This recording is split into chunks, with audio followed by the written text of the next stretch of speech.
আলহামদুলিল্লাহি রাব্বিল আলামিন আর রহমানির রহিম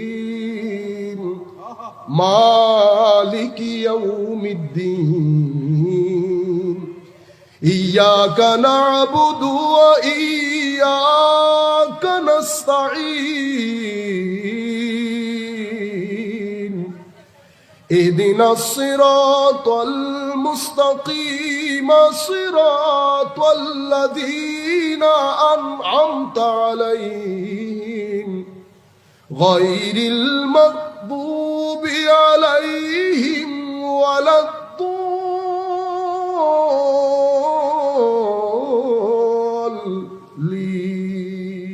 আল্লাহর ইজ্জতের কসম করে বলছি, কোন মানুষ যখন চায় মাওলা এই দুনিয়া আমার থেকে চলে যাক, আমি নামাজকে মেরাজ হিসেবে পড়তে চাই, আপনি যখন বারবার আল্লাহর দিকে বলবেন সুবহানাকা আল্লাহুম্মা বিহামদিকা ওয়া তাবারাকা ইসমুকা ওয়া তাআলা জাদ্দুকা ওয়া লা ইলাহা গায়রুকা, আপনি যখন কা কা বলে আমার আল্লাহর দিকে দেখবেন, আল্লাহর দিকে দেখবেন, এদিকে শয়তান চাইবে আপনাকে বাইরে নিয়ে যাইতে, আপনি ওখান থেকে টেনে আবার কার মধ্যে আসবেন, আমার আল্লাহ তখন বলবে না বান্দা বলো কি বলবা, আপনি বলছেন আলহামদুলিল্লাহি রাব্বিল আলামিন, চুপ করে থাকেন, তখন আমার আল্লাহ বলবে, ফেরেশতা কুল শুনবে আমার বান্দা আমার প্রশংসা করছে, হায় হায় হামিদানি আবদি, হামিদানি আবদি।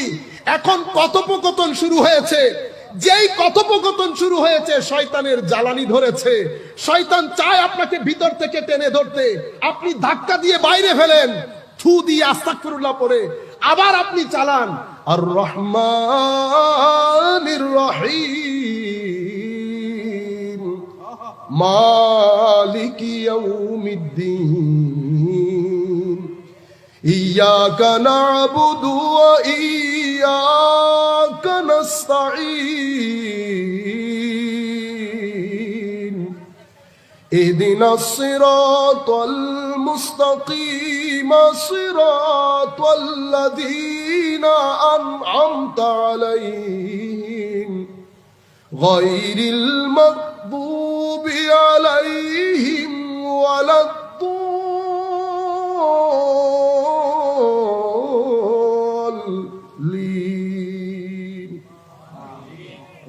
আপনি যখন সূরার ভিতরে থাকবেন টানাটানি হবে, একটা টানাটানি কুস্তি খেলা চলবে, আপনি বারবার আসবেন, বারবার আসবেন, আমার আল্লাহ আপনার জবাব দেবে, আপনি মজা পেতে শুরু করবেন, যখন মজা পেতে শুরু করবেন, আপনার মজা পাইলে এটা আপনি চুষেন না, জিনিসটা চষেন না, তখন বারবার করবেন, আমার আল্লাহ দেখবে না আমার বান্দা দুঃখে পড়ে গেছে, দূর।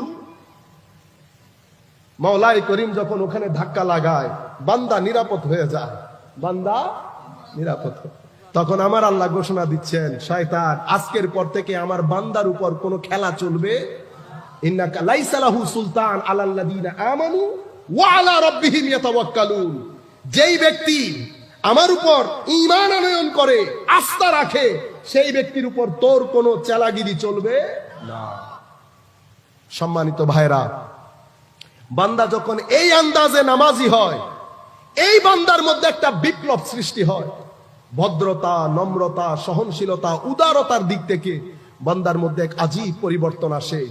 মুসলমান যখন এই আন্দাজের বান্দা হয়, আমার নবী বলছেন উম্মত এই ধরনের মানুষ বানাতে আল্লাহ আমাকে পাঠিয়েছে, আমি এমন সমাজ চাই যেই সমাজে আমার উম্মত ভদ্র হবে, নম্র হবে, সহনশীল হবে। আমি এসেছি ভদ্রতা শিখানোর জন্য, আমি এসেছি জ্ঞান বিজ্ঞান শিক্ষা দেওয়ার জন্য। তো হুজুর গৌসুল আজম বলছেন, হে আমার মুরিদ, মনে রাখো এই দুনিয়ার বাজার থেকে তুমি বাজার করে নাও, এই বাজার কিছুদিনের মধ্যে বন্ধ হয়ে যাবে, এই বাজার কিছুদিনের মধ্যে বন্ধ হয়ে যাবে। মুরিদ, এরপরে আরো একটা বাজার সাজবে, সেটা আখিরাতের বাজার, সেই বাজারে তোমাকে বিক্রি করতে হবে। তোমার থলের মধ্যে যদি মালামাল না থাকে, তুমি যদি বিক্রি করতে না পারো, তো তোমার দুনিয়াও গেল, আখিরাতও গেল। তোমার যা খুশি যতটুকুন মন চায় তুমি নিয়ে ফেলো, এখান থেকে নিয়ে ফেলো। কেন? কারণ তোমাকে আল্লাহ এই বাজারের জন্য বানাই নাই, তোমাকে আল্লাহ বানিয়েছেন পরকালের বাজারের জন্য। আমরা মানুষ, আমরা মুসলমান, আমরা দুনিয়ার বাজারের মধ্যে এমন মত্ত হয়ে গিয়েছি, আমাদেরকে দেখলে মনে হয় এটাই শুরু, এটাই শেষ, এই বাজারের পরে আর কোনো বাজার নাই। আমরা নিজেরা চিন্তা করে দেখি, আমাদের বাজারের থলের মধ্যে কয়টা নামাজ, কয়টা রোজা, কয়টা হজ, কয়টা যাকাত, কয়টা সাদকা, কয়টা ভালো কথা, কয়টা সাহায্য সহযোগিতা আছে। আমাদের অবস্থা এমন হয়েছে, ইমাম জালালউদ্দিন রুমি রহমতুল্লাহি আলাইহির ভাষায়, আমরা 40 মণ ওজনের চাউল নিয়ে যদি আপনি নিউ মার্কেট থেকে আপনার বাসায় এখানে রওনা দেন, 3টা বড় ছিদ্র যদি বস্তার মধ্যে থাকে, আপনি এখানে আসতে আসতে বস্তার মধ্যে চাউল থাকবে? আমার ভাইরা, 30-40 বছর আপনারা এই বস্তার মধ্যে নামাজের নূর জমা করেছেন, যাকাতের নূর জমা করেছেন, হজের নূর জমা করেছেন, জিকির ইলাহির নূর জমা করেছেন, মাহফিলের নূর জমা করেছেন, তিলাওয়াতে কোরআনের নূর জমা করেছেন। নূর হতে হতে হতে 40 মণ ওজনের হয়েছে। কিন্তু ফজর থেকে জোহরের মাঝখানে যেই পরিমাণ পরনিন্দা, পরচর্চা, গালি, লোক ঠকানি, জুলম, হারাম কাজ আপনি করেছেন, আপনার কলবের ভিতরে নিচ থেকে আপনি ছিদ্র করে দিয়েছেন। নূর নিজে জমা করছেন, ছিদ্র দিয়ে আবার নূর বের হয়ে যাচ্ছে। সেই কারণে আমি সেই সকালবেলা, আমার 7 বছরের সকালবেলায় আমি যেই নামাজ পড়তাম, আজকের দিনে এসেও আমায় সেই নামাজ পড়ি। অথচ আমার নবী বলছেন, উম্মত, সিজদার মধ্যে বান্দা আল্লাহর এত নিকটে চলে আসে, বান্দা কথা বলে, আল্লাহ কথা কান দিয়ে শোনে, আল্লাহ বলে, বান্দা শোনে। আমার নবী বলছেন, বান্দা আর আল্লাহর মধ্যে কোনো দূরত্ব থাকে না, আব্দ এবং মাবুদ মিলেমিশে একাকার হয়ে যায় সিজদার মধ্যে। সেই সিজদার মধ্যে বসে আমরা সিজদার মধ্যে থাকি না, আমাদের দিল, আমাদের মন অন্য জায়গায় পড়ে থাকে। কেন পড়ে থাকে?